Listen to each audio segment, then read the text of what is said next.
1, 2, 3, 4.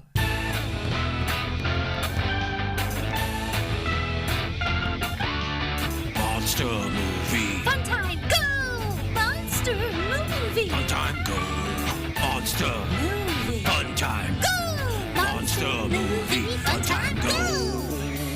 With Precious D and Honeybee. Fun time, go! Hello, everyone, and welcome to Monster Movie Fun Time Go. I am one of your hosts, Precious D.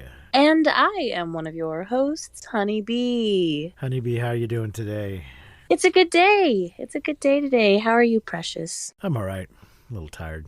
I'll be okay. Wake up, wake up, wake up, wake up. Today, we're looking at Reptilicus from 1961. This is a Danish-American co-production released by AIP, American International Pictures. We've been seeing a lot of AIP movies lately. This just seems to be the period that they're hitting the monsters hard. So there's two versions of this movie. We've only been able to see the American version. I call it doing a Dracula. Okay. It refers to the fact that in the Bela Lugosi Dracula, they at the same time filmed the Spanish language version using the same sets. I see. And basically, and a translation of the script, basically the same script, but different actors. In this case, all but one of the actors is the same in both versions, but they they filmed a Danish version and an American version. Paul Bang was the Danish director and Sidney W. Pink was the American director. And apparently, originally, the American version was deemed unreleasable by AIP. Yeah, it was not as good or not good enough. Oh. And so the writer Ib Melchior came in and reworked it considerably and fixed it. And then Sidney, this is all according to Wikipedia, Sidney Pink was going to sue until he saw the finished version, and then he dropped the suit. So I guess he decided, He was like, that is better better than the one I made. Dang. So, just one of the actresses is different because apparently the Danish actors couldn't speak English. So in the American version, Marla Burns plays Connie Miller. Someone named Bodil Miller plays Connie Miller in the Danish version. Everybody else is the same. Wow. Yeah. Now I haven't seen it. I just didn't feel like spending $30. It's not streaming anywhere. Ouch. Somebody's selling, at some point, a DVD of the Danish version was put out with English subtitles that you can get for like $25 on eBay plus $5 shipping. And I was like, not today. Maybe later. I've got a friend trying to track it down for me. We'll see what happens. They are basically the same story, but there is a song, a second song, because there's a song in the American version. Oh my gosh, there's a second song. Is it by this person? No. It's by the janitor night watchman guy. What? It's on YouTube. Oh, what is his name? Peterson. I'm going to talk about that guy in a minute. So, Holy shit. but let's get through the rest of our stats. The budget was $100,000. I don't know if that means just for the American version or if that's both versions. But the budget was $100,000 and the box office was $800,000. So it made its money. It's fair share. The featured monster is Reptilicus, a nonsense monster, is what I wrote. He is 90 feet long. For the death count, according to Kill Wiki, is 167. Huh. No Wilhelm screams, sadly. I'm giving it a racism factor of 1.5. 1, because non-white people don't exist in this world.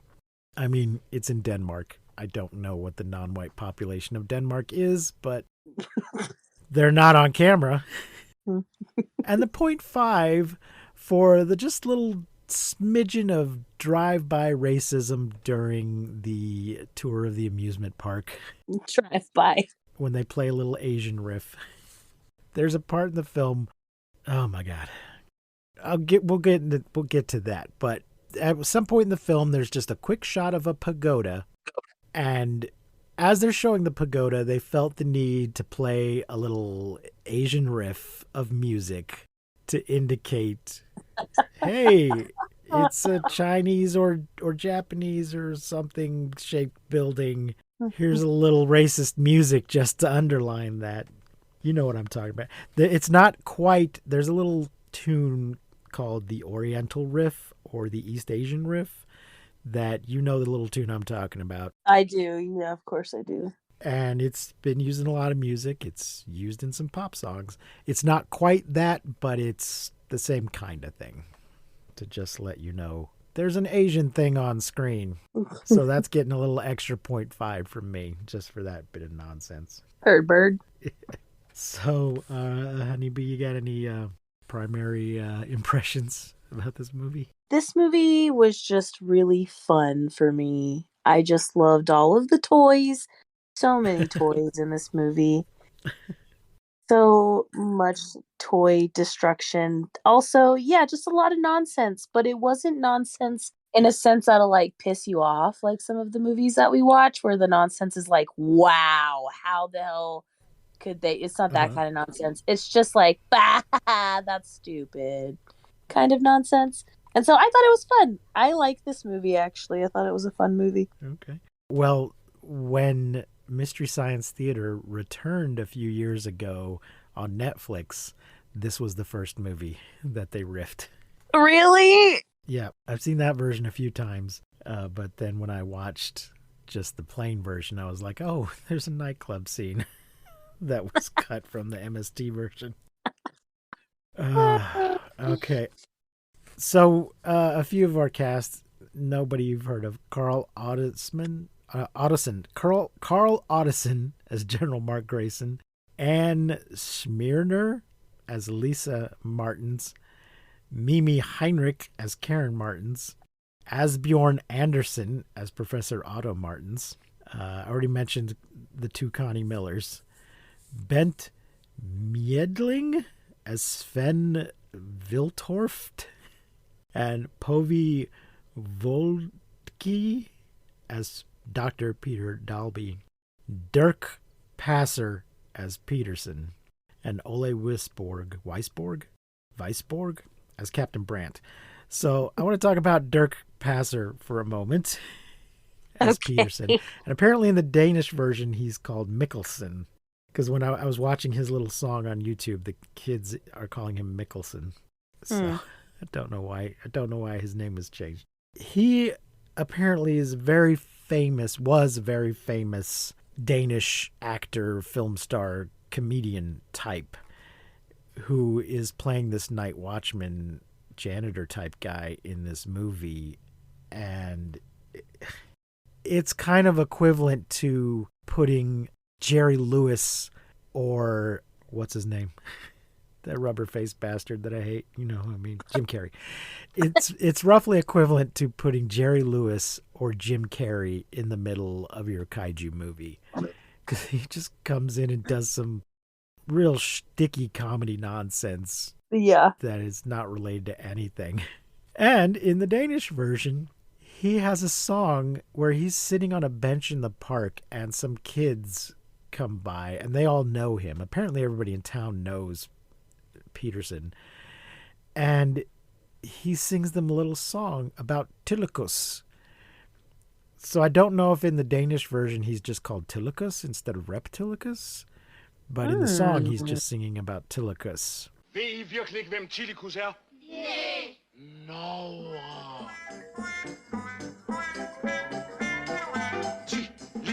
Reptilicus er alle tiders fabeldyr. Den går løs på selv de største snabeldyr. Den er vild, spruder ild, skræmmer selv en rød sild. Kom kun frem, lille pus. Den er Reptilicus. So look up Reptilicus song on the YouTubes and you will see this nonsense. And somebody has put English subtitles on this song. Yes. Thank you, somebody. Let's get into the movie itself. One more thing though before we get into it. This movie also had a Charlton comic book series. Oh, yeah. So they must have just licensed a whole bunch of API stuff at the same AIP. time. But in that one, after 2 issues, Wikipedia says something about after the copyright had lapsed. It lasted 2 issues, and then after the copyright had lapsed, Charlton modified the creature's look and renamed it Reptosaurus. Oh, I like Reptilicus. So from issue 3, it was called Reptosaurus the Terrible, and then it got canceled after issue 8. Boo. Sorry, Repty. Yeah. So that I'll put a link to that too. That is also available on the same website that had the Gorgo and Congo comic books. Wow. So we begin with some kind of narrator telling us there's a narrator who then turns out to be one of the characters. He's telling us about the frozen tundra of Lapland, high above the Arctic Circle. Some people are mining for copper. And when the story began, I had no idea. So the narrator tells us, I'm going to be part of this story, and you'll meet me later. But when it started, I was miles away, and I had no idea what was going on, which I thought was just a weird way to start. But they're up there drilling for copper. Suddenly there's blood on the drill. So they pull up the drill, and there's flesh in the screws, skin and flesh and blood, and bits of fossilized bone. And they start pulling off the bits of flesh that are caught up in the drill screw.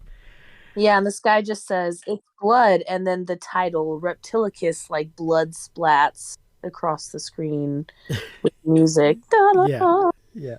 So our man Sven is apparently in charge of the operation, and he suspends drilling until he can find out what this is, and asks Henry, you're an American, you've drilled all over the place. Yeah. He had no problem grabbing this flesh and blood shit with his bare hands. Yeah, that was probably a mistake. Yeah, no idea what it might be. Yeah, but he's like, ew, it's like skin, like leather, and then just keeps like digging into it. Ew. So he asked some guy, Henry, who's an American that's drilled all over the place, what he thinks of this. Could it be a fossil or something? He's like, I don't know. Don't leave it alone. Don't worry about it. He's like, it can't be alive, so let it be. So Sven wants them to orders people to take pictures, and we'll get the radio set up. We'll call the University of Copenhagen and the National Aquarium. No, we'll radio the university. And then the narrator tells us that within 2 hours, somebody from the University of Copenhagen and Professor Otto Martins from the University of Copenhagen and Dr. Peter Dalby from the National Aquarium were on the scene. Yeah, but we do get this before this. We get this camera shot of the flesh breathing. Oh yeah, it's kind of moving a little bit. Yeah, it's like this pile of meat is like breathing. Hans Carlson, a reporter, is also there, although I think he kind of disappears. I don't remember him continuing throughout the film. But they're all sitting around the campfire and talking about fossils buried underground and frozen solid, and maybe the heat. It should have been frozen solid because it's in the tundra, but the heat of the friction from the drill thawed it out, possibly. And it's not a mammal, it's a reptile. And they're going to excavate it and ship it to the University of Copenhagen. And then we get a stock footage of a plane taking off and a title card telling us we're in Copenhagen. And Lisa, a young blonde Danish woman, is dropping her father, Professor Martin, at work in her car. And so he comes into work and stops to say hello to the sea turtles. So we're at the aquarium now, apparently, which is a real aquarium in Denmark. And I wrote carpet in the lab. It looked like there was carpet in the laboratory. Ew. When I say we're in the aquarium, I'm saying story-wise we're in the aquarium. I don't think we're really in the aquarium. I think we're on some shitty set. Yeah, it looks like just a bunch of movie screens projected to look like there are animals swimming, but they just look like maybe horrible projections. It might be. There is later just a random electric eel cage in the hallway. Just a tank with the one electric eel in it and a sign and a like warning electricity kind of sign over it, which is just not how aquariums work. He comes into the lab and the Dr. Dalby is trying to piece together some bones from a fossil, and I guess it's the fossil they found, some of the bones from Reptilicus, and saying it's unlike any creature they found. And then the professor's other daughter enters with a telegram. This is Karen. Mm-hmm. A telegram from Sven saying he's found some more bones and he's bringing them up. And the doctor would like Karen to pick him up from the airport. And Karen is thirsty. Yeah, she is boy crazy. They kind of both are, Yeah. it turns out. Yeah. This whole thing with the kids is so weird. It's super weird. But she's like, is he handsome? And the doctor's teasing her that no, he's got 3 eyes and he's horrible looking and A false mustache. yeah. But he sends her off to God, and there's this kind of creepy moment. She's like, will you go pick him up? And she's like, how will I know him? And he's like, when have you ever had trouble finding a man? And I'm like, that's your daughter, man. Yeah, it's super weird. I feel like both of the daughters' behavior in front of their dad especially is weird throughout this film. They're both like super thirsty, like you said. Oof. But then the doctor, Dalby, is saying that the bones are not really like bones, they're more like shark cartilage. Then we find out that they have a big chunk, the frozen tip of the creature's tail, which is what they were drilling into, is locked in a big old freezer room. And these dumbasses, so we're back to the dumbass scientists. Yeah.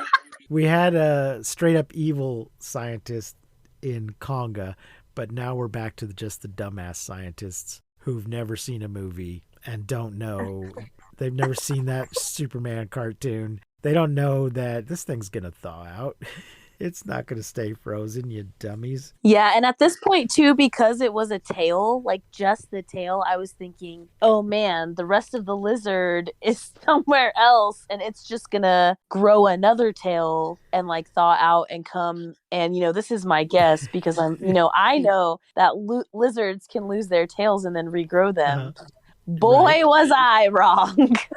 You were on the right track, and that is the premise that is the premise they're going with. That some animals can regenerate quite a lot. Quite a lot. It goes in the other direction. So the tail from this shot, it looks like the tail's about 4 feet long, but later on there's another shot and it looks more like it's 10 or 12 feet long. Right. But they're estimating that the creature must have been 90 feet or more based on how big the tail is. And then Karen comes in.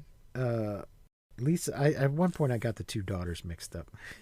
Yeah, I just call this the sister business, the weird sister business. Karen's the brunette and Lisa is the blonde. Okay. I wrote Karen wants to fuck Sven, but I think it was Lisa.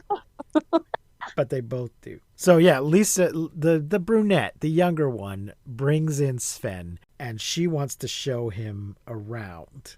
And then Karen kind of cock blocks her. And Lisa brings in Peterson. Somebody brings in Peterson. And yeah, I've gotten the 2 of these dummies mixed up. It's real awkward. Karen's the brunette. She brings in Sven and she clearly wants to bone him. And then Lisa, the blonde, brings in Peterson, who she, I guess, has been sent to hire. They want somebody to keep an eye on things at the lab. They want a night watchman, but nobody ever says guard or night watchman. They just, Peterson, we want you to keep an eye on things. He's just dressed in overalls and like a plaid shirt, looking like a bumpkin. They never give him a uniform or anything. He just shows up in his regular clothes and just stays in them. It just seems like he should. It's all very informal, it seems like. And this is the famous comedian I was talking about. And then Lisa tells Karen, don't frighten Sven, I'll chaperone. So she cockblocks her sister. Then the two doctors get all creepy. Mm-hmm. As Sven is leaving with the two daughters on his arms, one of them is like, oh boy, is he lucky. I sure wouldn't mind being him. And then the other guy's not like, dude, that's my daughters. He's just like, yeah, kids and youth, and he sure is lucky. The monkey in the and middle has the most fun. yeah, they're just both being creepy about it. But you'd think the father would be like, hey, man, Well, those you are my would think daughters. you would think that the daughter wouldn't be like giving oh boy fuck me eyes in front of her dad, but I mean, here we are. Yeah, yeah. None of this ever goes anywhere, though. It doesn't go anywhere at all. It's all pointless. It's just bad writing, I think. Yeah. It's a lot of wasted time. Yeah, the characters are not well developed. The relationships don't go anywhere. And there's 3 or 4 of them, sort of, depending on how you're counting, that don't go anywhere. We'll get to those as they come up. So Peterson is going to be the night watchman, and they tell him that this freezing room must be kept at this temperature at all times. They point to the gauge.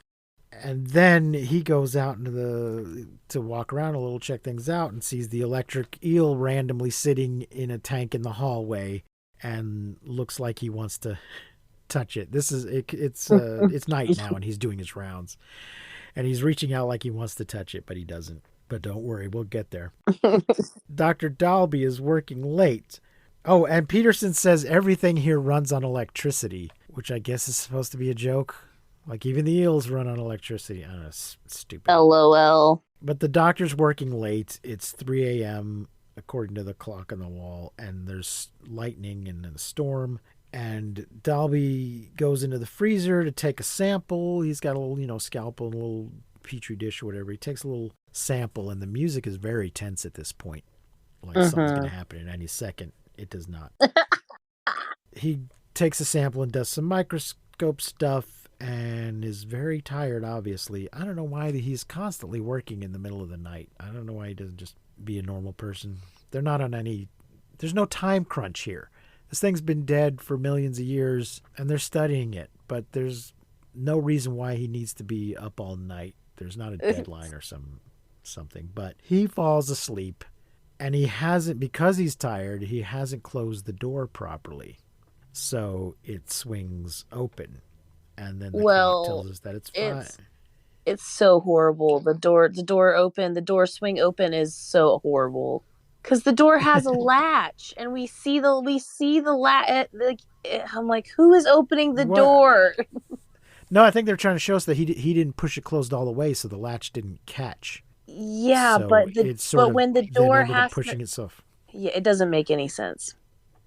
It's a really heavy door, and there's a latch, and when the door is opening to all the way, like the door is opening by itself because he didn't push it all the way.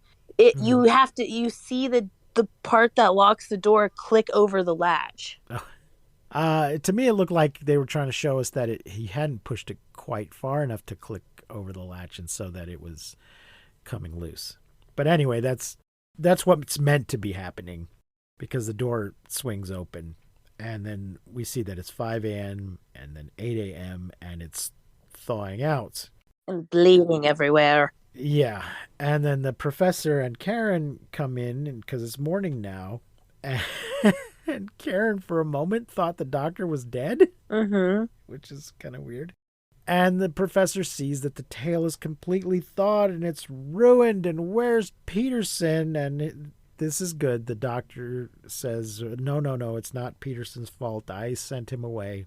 I told him I had it under control and he could go. So it's my fault. And the professor's all pissed that the decomposition has begun, except it hasn't. The opposite is happening. The wound, which I guess was from the drill, is healing. Yeah, and the girl's like, look at the wound. It looks different, doesn't it? Like, what? How do you know, little lady? And it's now alive. Then we cut to Miss Miller, a hot lady scientist. Yeah. She is a scientist who's come from UNESCO. which is the United Nations Educational, Scientific, and Cultural Organization. So I wrote, she's a hot scientist, and the professor is creepy about it. So he's all like, "Oh, I wasn't expecting you to be so hot, and but I'm an old man, so I can get away with saying that kind of shit." But the thing is, they say she's a scientist, but then they just call her Miss Miller the whole time. She doesn't have a doctorate, it's, I guess, or else they're just being rude about it. And it's pretty vague about what her area of expertise is and why she's there. They never make it clear really what kind of scientist she is and what her function is in this project and why the UN has sent somebody to deal with this. And then right at that moment, when they're talking about the UN, this is something about them sending over some military guy, and then we meet our narrator who starts shouting. He's like, "Yeah, Brigadier General Mark Grayson, American," and he's some American with the UN, and I'm like, why the hell is he here? I don't understand. Apparently the UN has sent him to guard the thing. He doesn't even know why he's there. Yeah, no, he doesn't. He's really pissed about being there.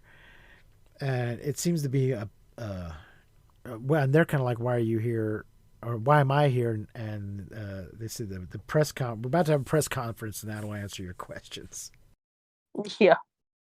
So the professor's having a press conference, and off to the side, Dr. Dalby is introducing the general to his liaison, his Danish liaison, Captain Brandt, with the Danish Navy. And then the general's kind of a dick about it. Mm-hmm. Is like, "Yeah, okay, but let's listen to the press conference."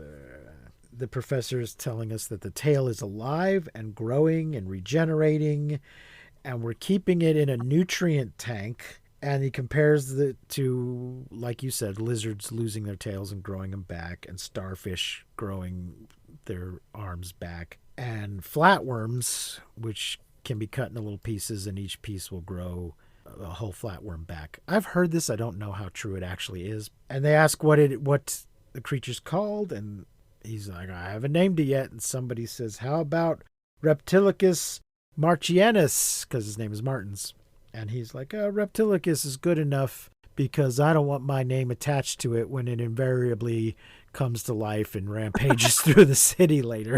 Of course, he doesn't say that, but I don't know what their goal with this project is, because they're clearly trying to encourage, they're taking active steps to encourage the regeneration. But yeah, they're giving it the nutrient tubes and the incubator bullshit. But they're not, so why? They never say, "And we're hoping it will regenerate fully and we can then do something with it," or "We want to study these regenerative qualities and see if they can be applied to human use," or whatever. They just seem to be doing it just to do it, which is why they're dumbasses. And then they're surprised when it all goes badly later. Like, what did you think was going to happen if you regenerated a 90-foot creature? You had to realize at some point it was going to wake up and be hungry. Yeah. They're just doing stuff without planning ahead at all.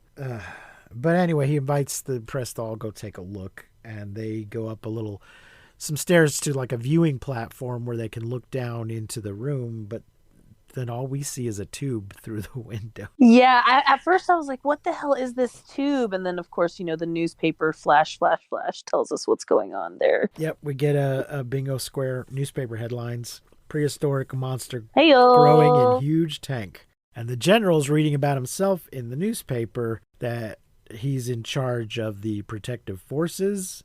And he says, "Yeah, protective forces, 2 captains, 3 office boys, and a damn lizard." So he's just they mentioned that his heroics at the Battle of the Bulge are well known.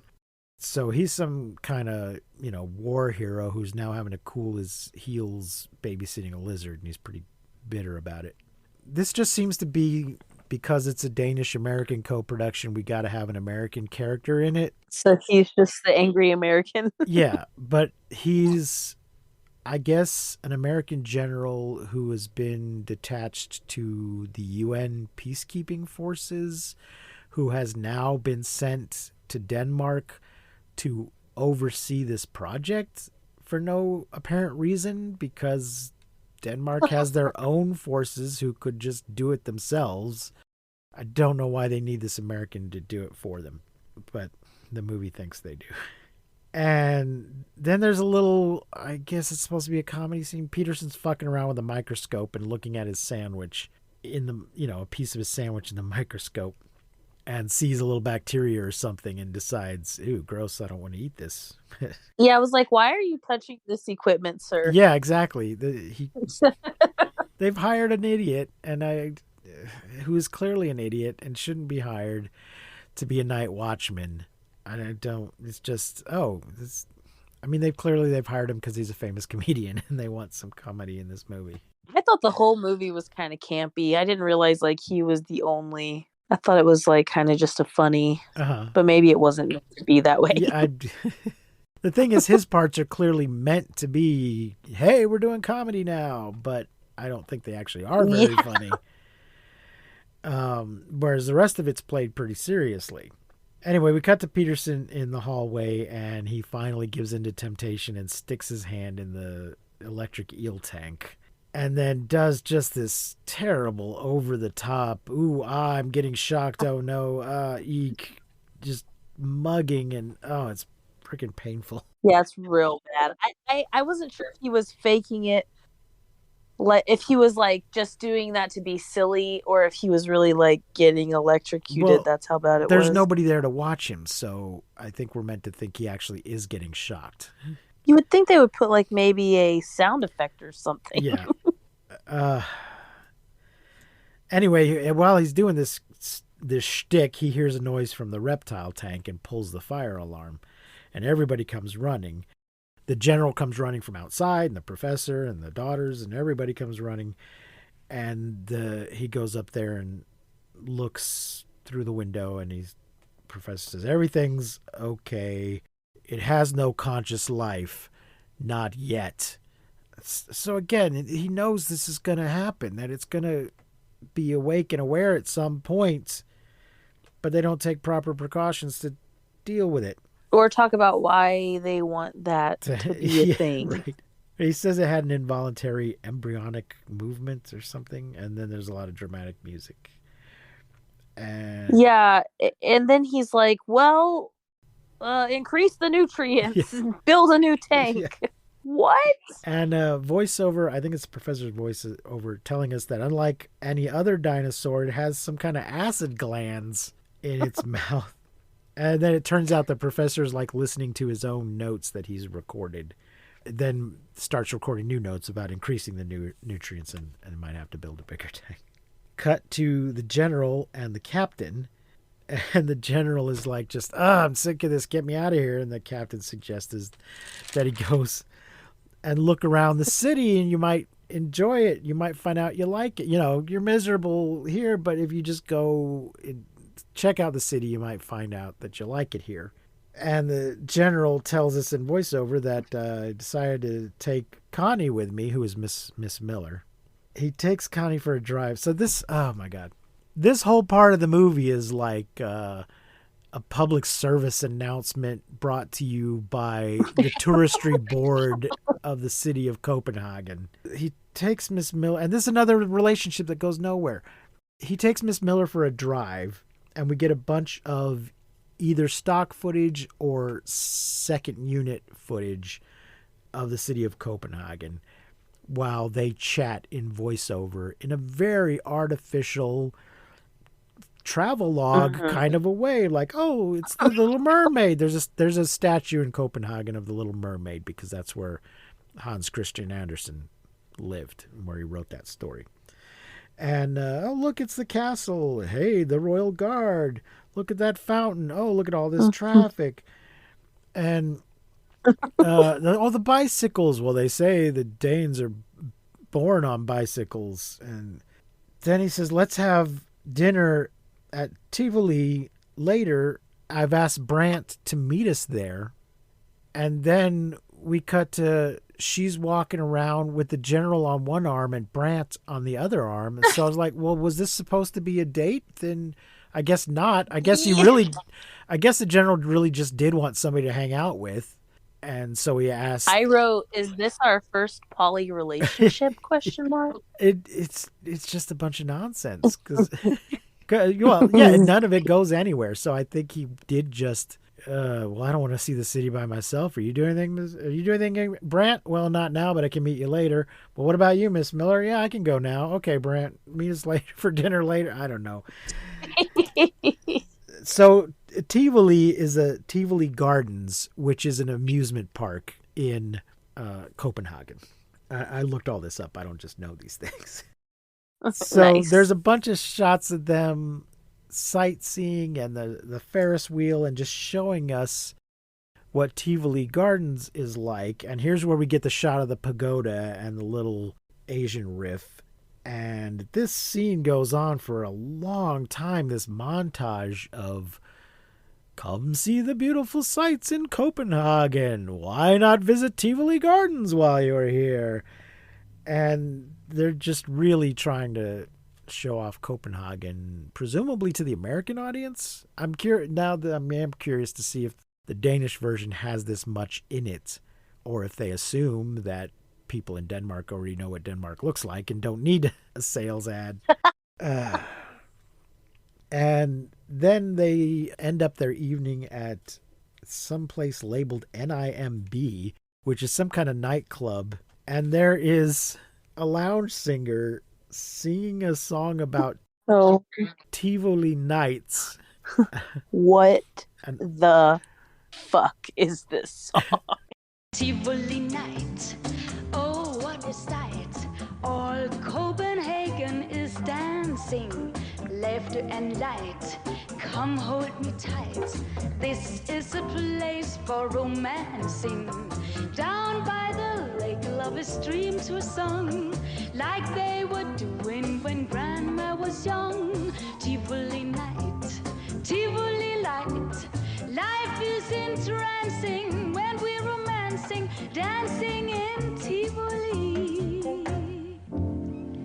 but this Oh my is gosh, this is the equivalent of putting a scene set in Six Flags in the middle of your monster movie and having a nightclub singer sing a song about Six Flags while they're there.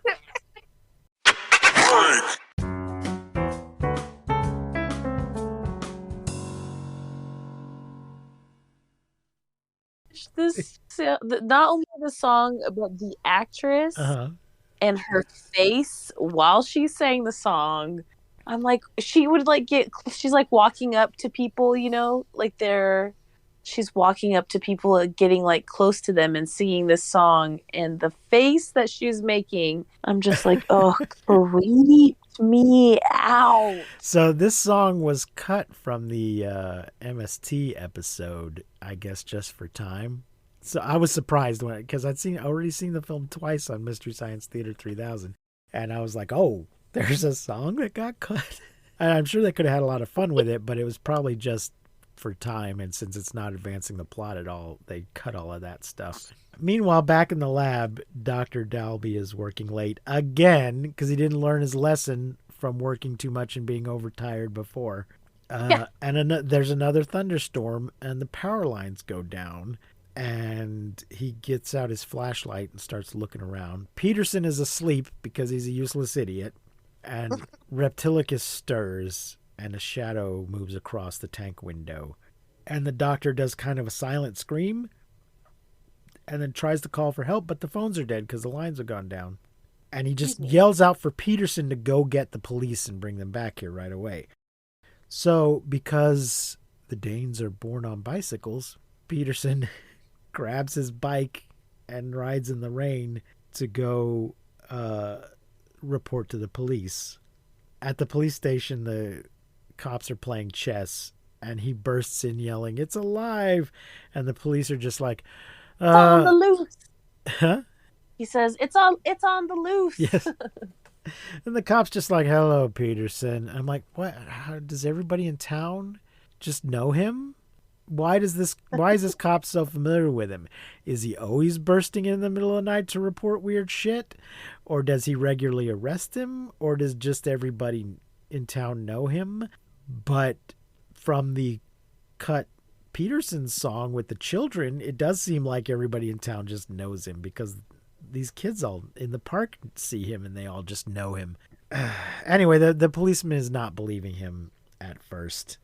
And when he's telling him the power went out, something about the eel, and the monster's on the loose, and he's like, well, tell Dr. Dalby about it. And he's like, he sent me here to get you.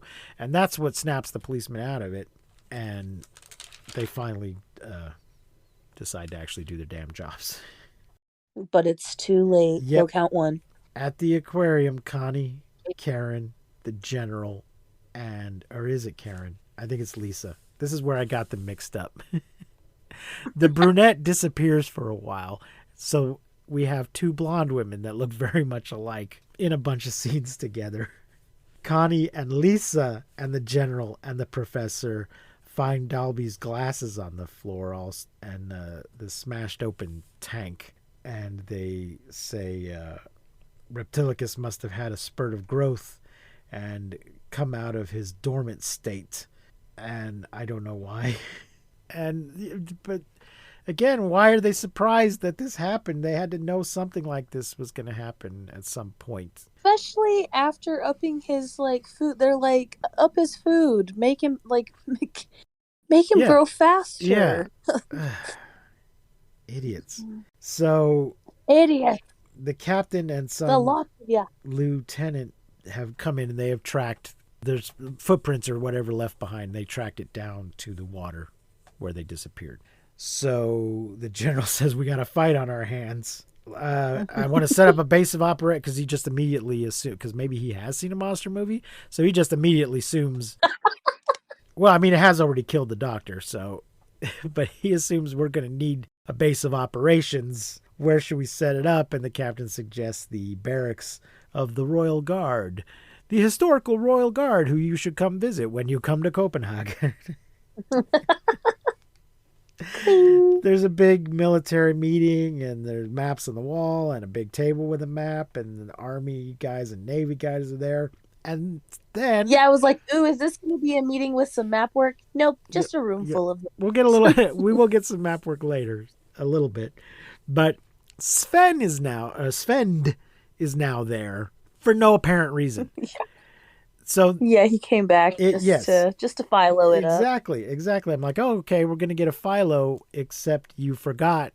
It does seem like somebody was writing this and like, oh, I forgot to put a philo in here. We better get Sven back in here. I guess he's been in town all along and just been hanging out with Karen. I don't know, but he's there. And a call comes in. Red alert, a small farm on the coast is being attacked. So the army moves out.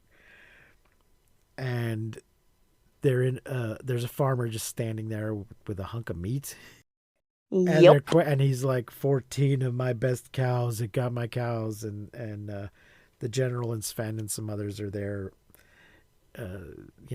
surveying the damage. And the general deploys some troops and suggests an evacuation. A bunch of jeeps and trucks, etc., driving around looking for the monster. And then at 40 minutes in, we see the tail going behind a building. And then Sven is not only there with them, but he is now the general's driver. He's driving the jeep around. So they say set up the machine guns and the tanks, and then at 40 minutes and 57 seconds, we have puppet sign. Yay! Puppets, big toy. It is not quite as derpy as the giant claw, but it is pretty close. I loved I think the claw was horrible, but this kind of looks more like a dragon. Yeah. Then the claw looks real derpy. This kind of looks like a little dragony, which I really like. So he definitely looks like a big toy though. Yeah. Like he's definitely a toy. In this movie they decided to go with a puppet. not stop action, Mhm. not a person in a suit, not any kind. Well, we're nowhere near the CGI era yet, but well, though we do get Well, roughly the period equivalent. So they've gone with a puppet for the most part. He is sort of snake-like, but he has these and he's got wings. In the Danish version, apparently we see he's capable of kind of low altitude flight. I don't think we ever see him fly in the American version at all. And then he has these little tiny legs, these forelegs. little chicken legs. Yeah, that don't move or appear to work at all. And except when they're smushing somebody. Yeah. But the puppet's not very well articulated, so they just don't move, they don't stretch, he doesn't walk on them. I don't know if we ever actually see hind legs that he's walking on. I think it's sort of implied that he's got hind legs, but I don't think we ever actually see them. Yeah, because we only see like the puppet like moving behind trees and shit. Yeah. Well, no strings to hold me down. He's very weird. So they all make with the bang bang, and it's no good, but it does drive him. Pew, pew, pew, pew, pew, pew. It does drive him away, and the general calls for a ceasefire, and they say his bony scales are like armor plates, and he's headed towards the beach. And the general asks if we can get there before he does, and Sven says we can try, because it's his job now to be the general's driver. And they succeed. They do beat him to the beach. And there's a big roar, and a family is in a house, and the house shakes, and the roof caves in. And Reptilicus, and this stuff is only in the American version. But Reptilicus eats... Oh, really? Yeah. Well, the scene is, but we see him eat basically a cartoon of the farmer. Yeah. So that was so it's not exactly CGI, but they have drawn something over the film. This was added later in post-production and is not added in the Danish version. And it just looks hilarious. It looks terrible. And then he does this acid It's barf. so bad. He does this acid barf, which is also only in the American version. And also really terrible. Yes. So it's a really bad animation of this green acid that he sort of spits on people and at the camera and whatever. Excuse me. Live. And we see him do this throughout the film, that he just sort of vomits acid all over everything.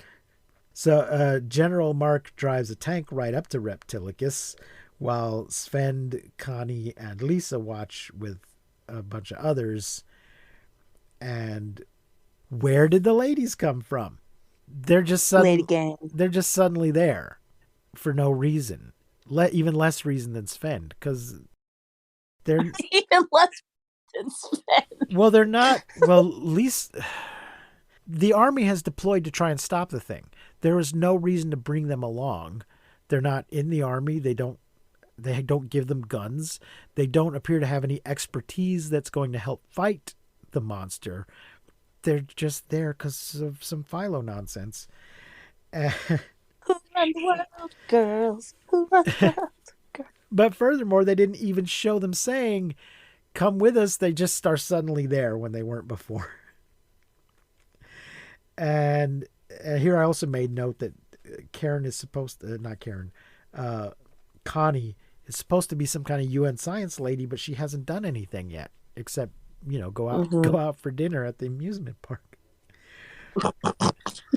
But there's some kind of flamethrower attached to the tank, and the general uses it and sets the puppet on fire, and it screams. And then he drops and rolls into the ocean. Yep. And lets out a kind of unsettling scream as he does it. And then suddenly the professor is also there. Everyone's just like, "Oh, hey, fancy seeing you here." Yeah. And Captain Brantz hopes that maybe it will die, but Connie finally contributes something and says, nope, he's going to regenerate and be as good as new. And she's correct. So yeah, what's funny though is she's like, someone says maybe he was hurt enough, and she's like, nope, he's just letting his wounds heal. And then the guy next to her is like, regeneration?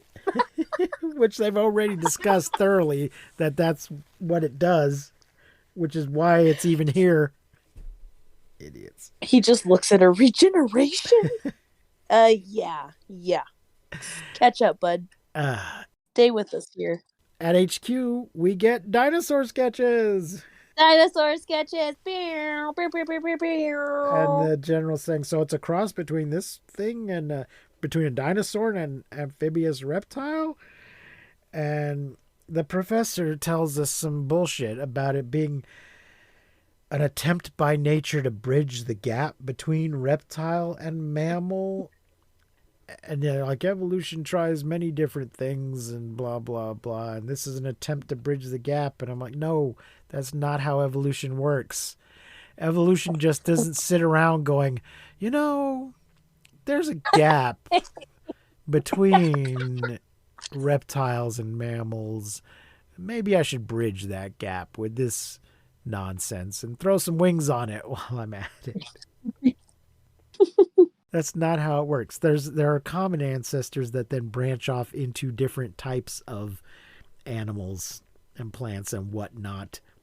They don't just then try to bridge the gap between those different branches for no reason. But the professor says that he's got to come up for air. He's sort of amphibious, but not fully amphibious, so he's going to have to come up for air. And the aquarium has a motor launch with a closed-circuit television that the general wants to install that equipment on a naval patrol boat and then concentrate on the waters around here because, in a way, this is his birthplace and instinct and blah, blah, blah. And no, it's not. Lapland is its birthplace. Just because it regenerated here, I guess. Maybe that's why he said in a way. Because it regenerated here, his instincts have reset and he's going to come back here. No, he should be heading towards Lapland. But whatever.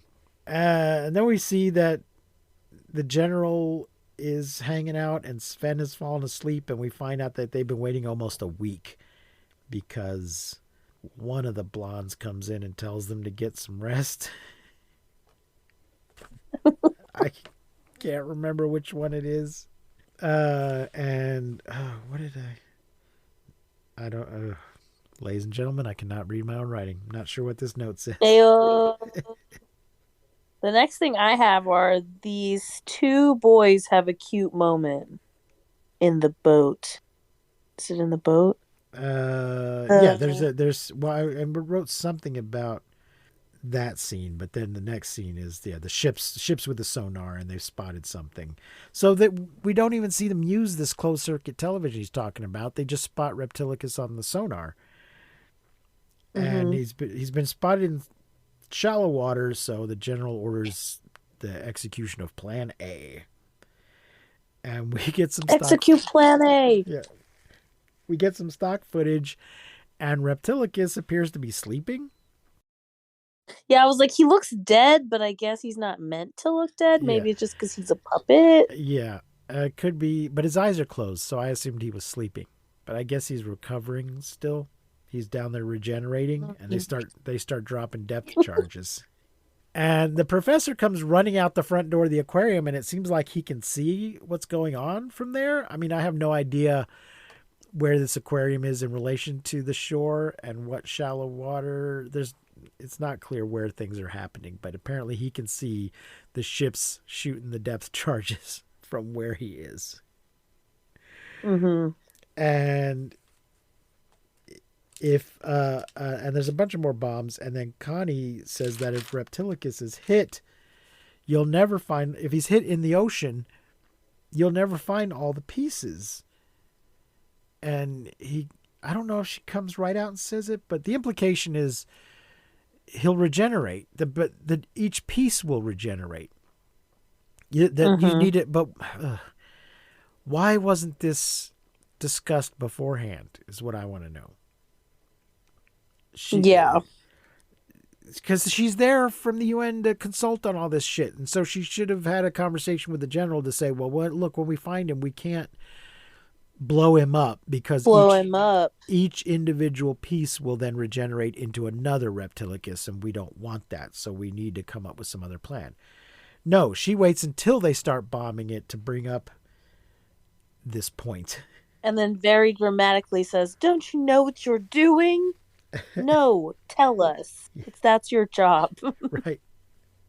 So finally the general realizes, oops, call off the attack. But we see a foot break off and sink to the ocean floor. It's his lucky foot. Yeah. So I guess we do see his back foot. Yeah. It's just not attached to him. So the general had wanted to get him while he was still regenerating, but I guess we'll have to wait. And then Sven gets a call about the professor is in the hospital. Oh yeah, the professor. That might be, I don't know. Maybe that was what my note was. The professor starts to run down to a little boat and tell it to take me out to the bigger boat or something, and has a heart attack before he can finish his sentence. So then Sven gets a call that the professor's in the hospital. And that Karen's with him. Yeah, Karen's with him. Lisa starts crying, and the general starts to take her. This is what you were talking about earlier. The general's like, I'll take you to him. No, wait. I'm fucking busy. Miss Connie, you take her. I have work to do. So why did... It's just a weird way to write it, you know? Why not just have her offer in the first place instead of having the general change his mind? I don't know. Yeah, and then as soon as he says, I have work to do, I can't leave. And as soon as he says, I can't leave, like, drums start in the background, like dum dum dum dum dum. I was like, oh my gosh, what is this? Yeah. What is Later the general is working and Sven has fallen asleep, and Connie comes in and acts very sexy / thirsty. Where she's talking about how it's been 2 weeks straight and you haven't budged, but it's just the way she's saying it and standing very close to him while she does it. And again, though, it doesn't go anywhere.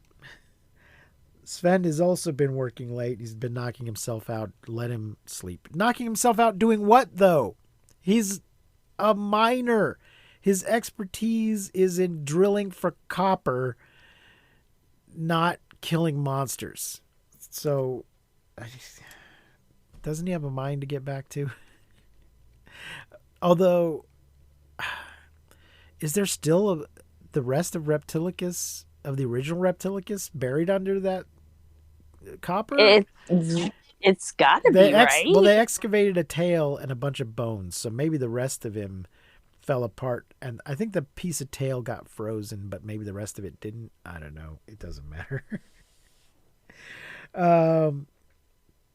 The general wants observation posts all around the Baltic Sea. And then the captain bursts in and they do some map work telling him it was spotted here and capsized the frigates.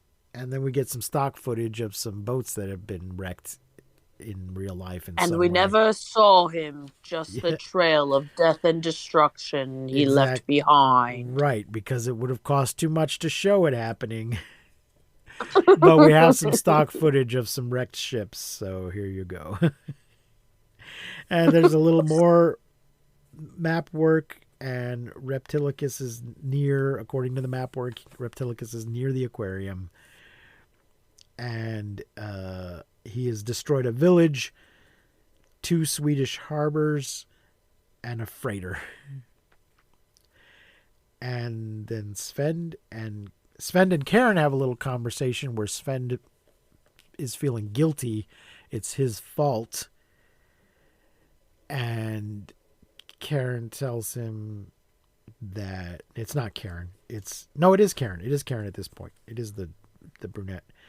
That, well, you just found it and Father brought it here, any man would have done the same thing that you did, which is true. He discovered something interesting and gave it to the qualified people, and then they made a bunch of dumbass decisions.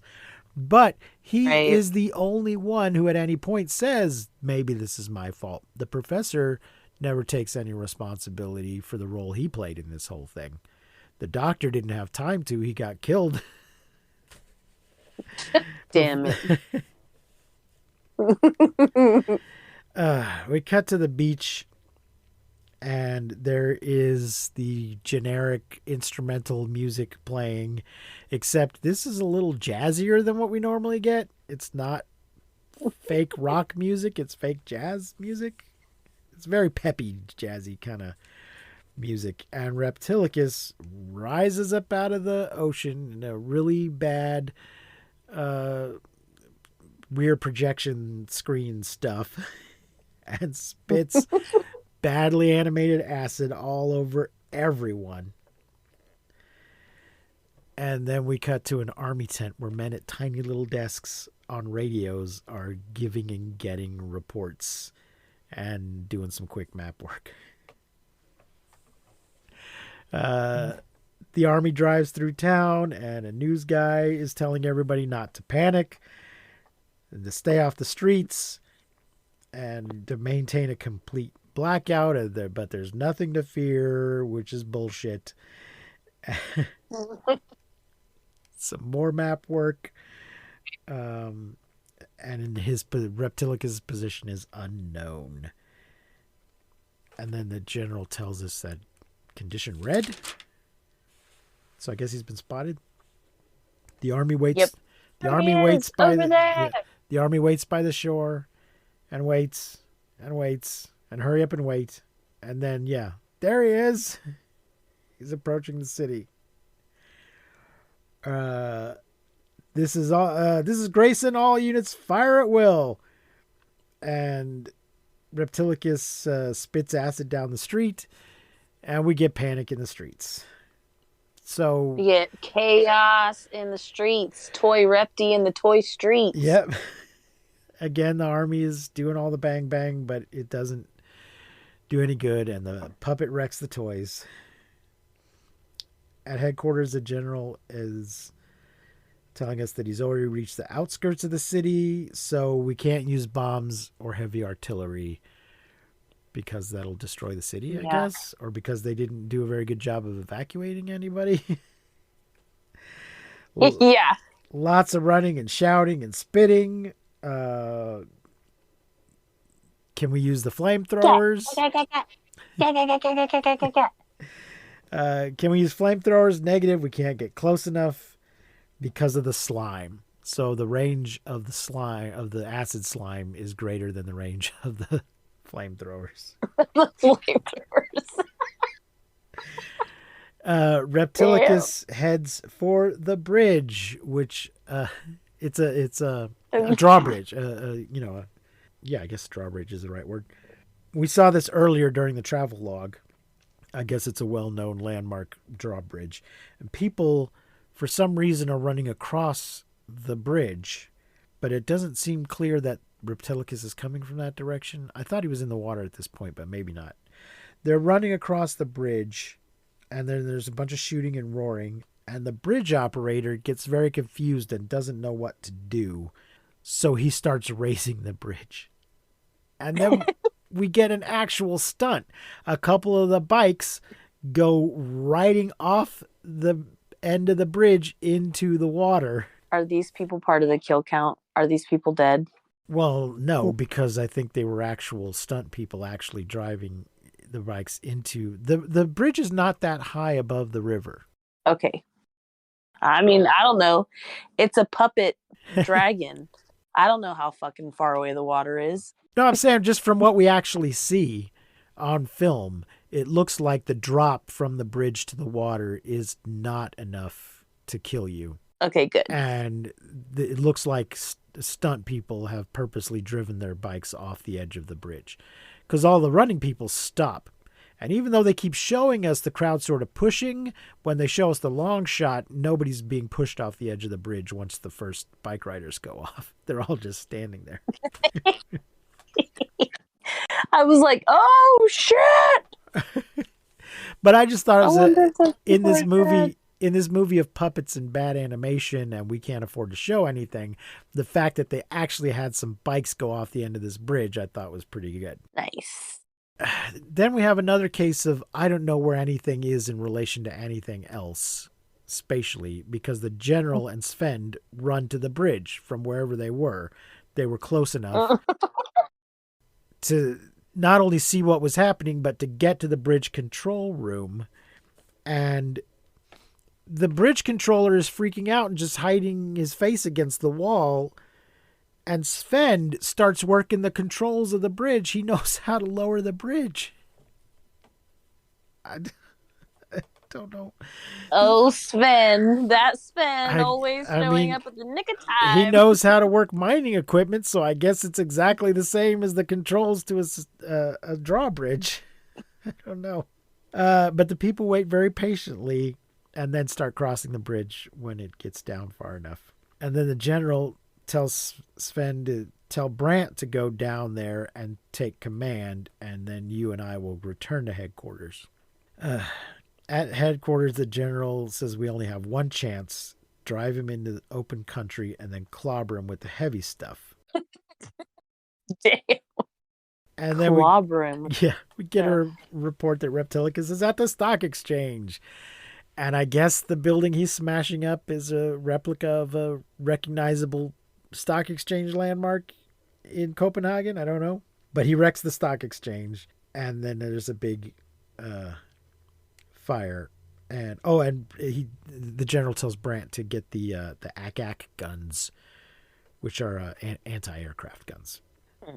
There's lots of shooting and slime, and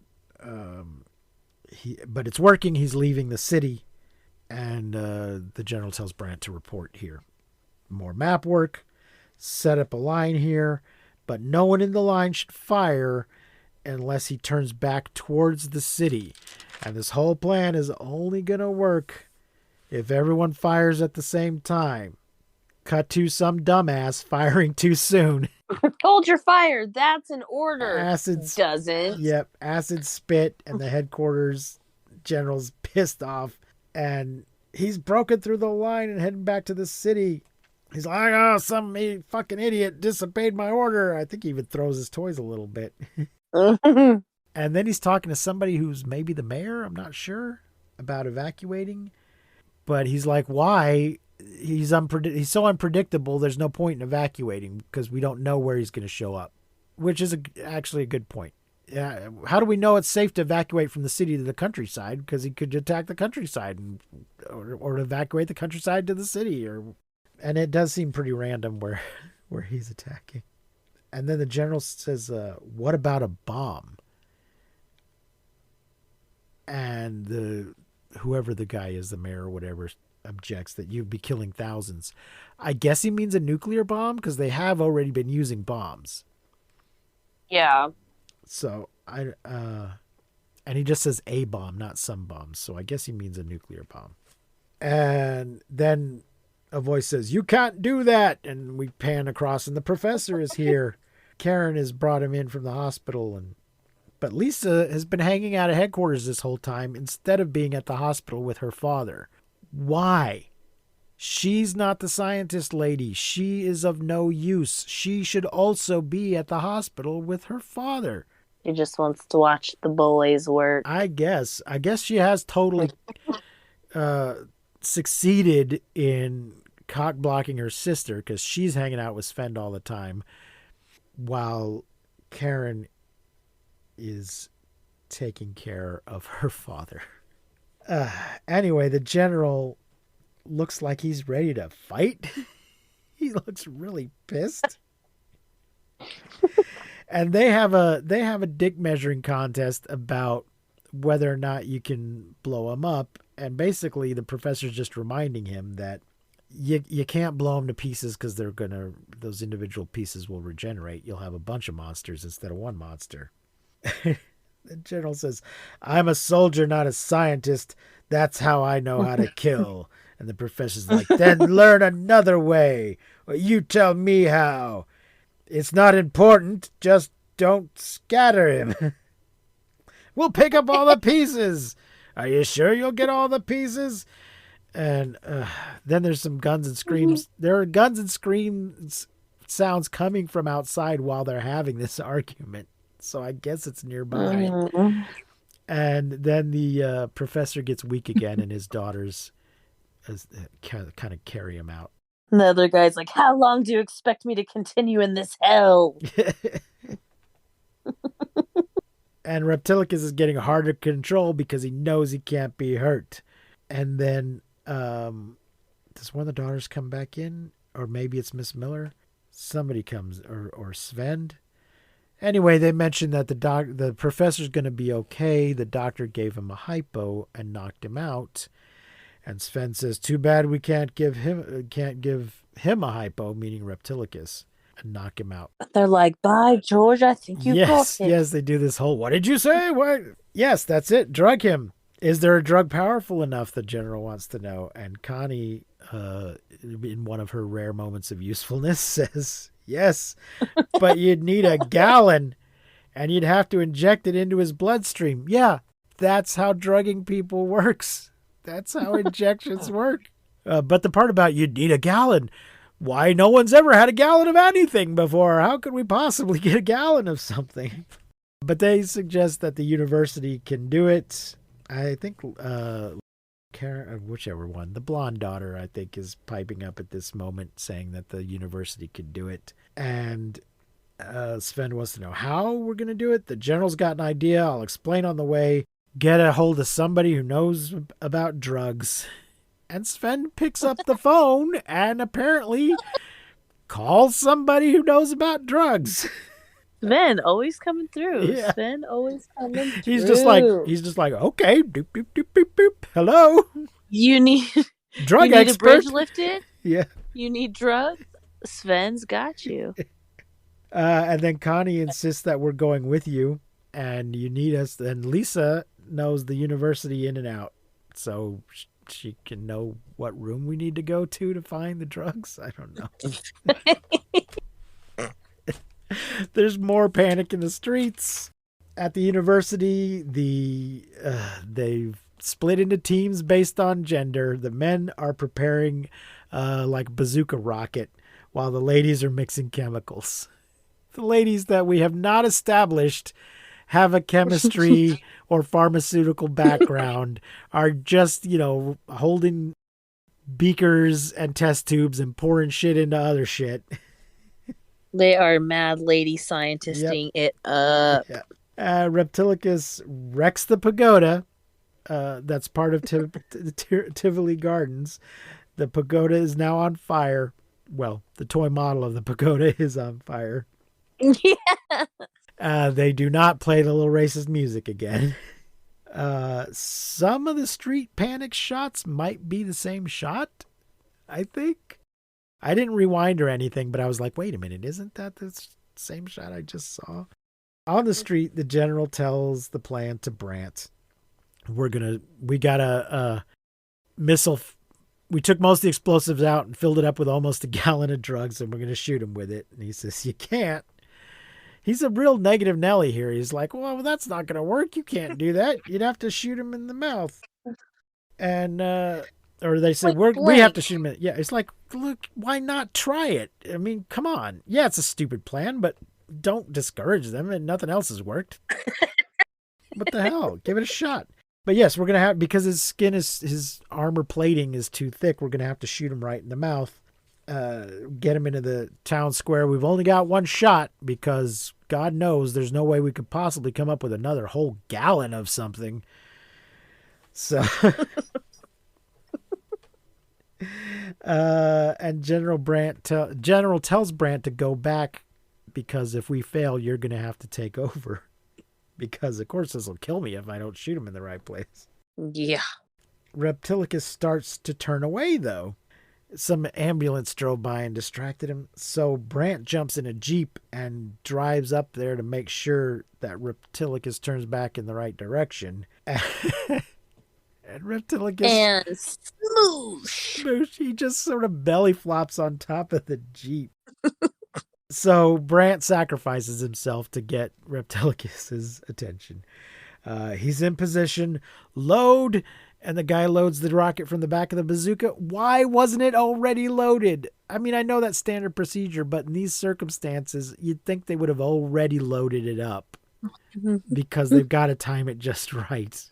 Anyway, the guy puts the thing in the back and closes the back of the bazooka, and they shoot him, and it hits, and sleepy time. The puppet. Snoozy snooze. And then the professor and the two blonde ladies, I don't think Karen is there.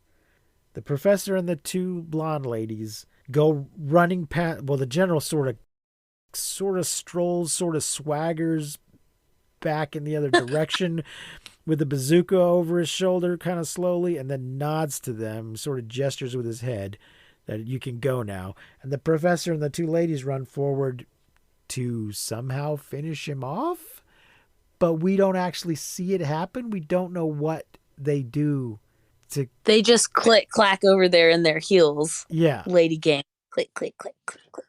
So they just sort of hand wave because he's only asleep right now. They just hand wave the actual killing him part. And then we cut to real shots of jets of water putting out real fires and real shots of destroyed buildings. So I guess they've gotten some stock footage of after disaster cleanup that they've inserted. And then the general is standing next to Connie and says to her, "It's a good thing there's no more like him."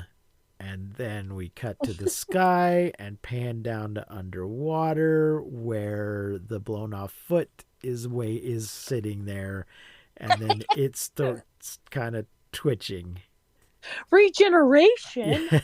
And the end, or is it? But yeah, we never find out what the professor did to finish off Reptilicus. But there's obviously going to be a second one, because just like Connie said, if you blow them up in the water, you won't find the pieces, and they didn't even know to look for that piece because they're dumbasses. So that's Reptilicus.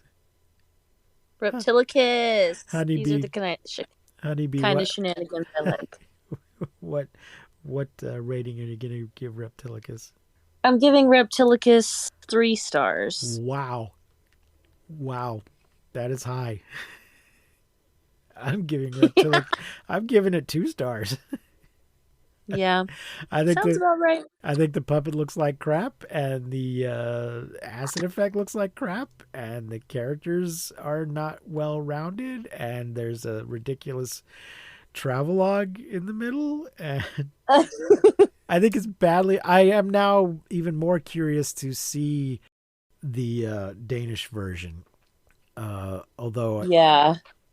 Obviously there's an even more ridiculous song in that version, but I'm curious at some point to see if it's actually better.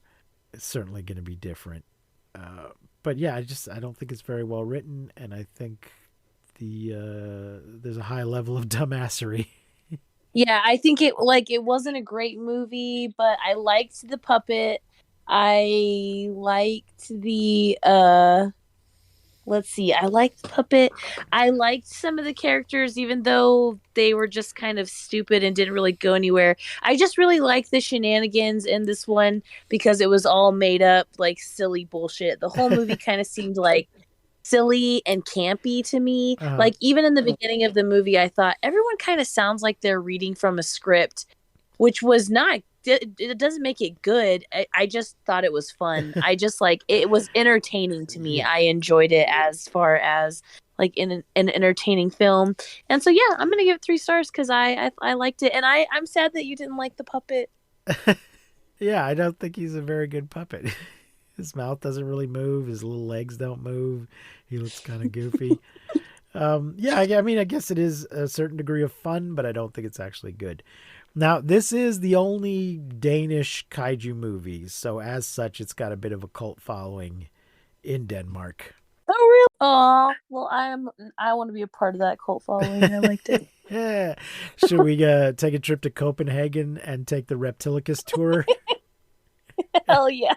And now we're crossing the bridge that was featured in Reptilicus. To your right, you'll see the pagoda that catches on fire in Reptilicus. It's like a little bike that you like can sit on, and it like pretends to go off. Oh, I was thinking of one of the double-decker buses that does the tours. Oh yeah. But yeah, you can pay to drive a bike off the edge of the bridge. Get your picture taken driving a bike off the edge of the bridge. I wouldn't be surprised if there is somebody who does Reptilicus tours in Copenhagen. I thought there was also so many really good shots in this movie of like toy things, like the toy town, the little puppet destroying the toy town. I just really loved how much of that we got in this movie. I liked it. Okay. Well, folks, if you liked it, let us know. Send us an email at monstermoviefuntimego@gmail.com or send us a voicemail at anchor.fm/mmftg. Honeybee, next week we will be talking about King Kong versus Godzilla from 1962. Oh, shit. We are already done with 1961 and moving on to 1962. This, of course, is not to be confused with Godzilla versus Kong from, was it last year or 2 years ago? Yeah, I think it was 2021. It's all, this COVID, it's all a blur. Pretty sure it was 21. Time means nothing anymore. I think you're correct. But that is one that has a Japanese version and a US version. We're going to focus on the Japanese version, but we'll just cover the US version a little bit. So I am so excited. Thank you all for joining us. Until next time, remember to keep calm and seek shelter in basements. And please don't misuse science. We will not see you, but you will hear us next time on Monster Movie Fun Time Go. Ow, ow. You've been listening to Monster Movie Fun Time Go. If you enjoyed the show, please rate and review us on your podcasting platform of choice. Our theme song is by the Texacato folk rock punk featuring Lita Lopez. You can support the show, find links to our social media, and even leave us a voice message at anchor.fm/mmftg.